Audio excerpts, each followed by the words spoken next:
সাহিত্য সম্রাট বঙ্কিমচন্দ্র চট্টোপাধ্যায়কে সংসদে বঙ্কিম তার সম্বোধন করেছিলেন প্রধানমন্ত্রী নরেন্দ্র মোদী। কলকাতায় পুরসভায় সেই মন্তব্যের প্রতিবাদে নিন্দা প্রস্তাব পাশ করা হয়। প্রস্তাব পাশের সময় বিজেপিকে আক্রমণ করেন মেয়র ফিরহাদ হাকিম। মিনি পাকিস্তান মন্তব্য নিয়ে পাল্টা ফিরহাদ হাকিমকে আক্রমণ করেন বিজেপি কাউন্সিলর সজল ঘোষ। ঘটনাকে কেন্দ্র করে উত্তপ্ত হয়ে ওঠে পুরসভার অধিবেশন।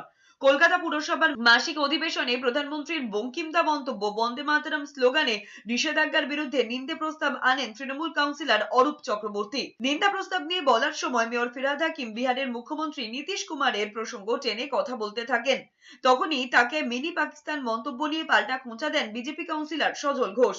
এরপরই কার্যত মেজাজ হারান ফিরহাদ হাকিম। চিৎকার করে বলতে থাকেন, যদি একটাও বাইট কোথাও দেখাতে পারেন তিনি মিনি পাকিস্তান বলেছিলেন তাহলে ইস্তফা দেবেন। ঘটনার জেরে উত্তাল হয়ে ওঠে পরিস্থিতি। ফিরহাদ হাকিমকে শান্ত করতে অন্যান্য পুরো সদস্য সহ রাসবিহারীর তৃণমূল বিধায়ক দেবাশিস কুমারও এগিয়ে যান। বঙ্কিমচন্দ্র চট্টোপাধ্যায়কে কেউ যদি বলেন দাদা, কাকা, নিশ্চয়ই আমরা বাঙালি হিসেবে তাতে খুব একটা সন্তুষ্ট হই না, কিন্তু মাথায় রাখতে হবে যিনি বলছেন তিনি বাংলার মানুষ নয়।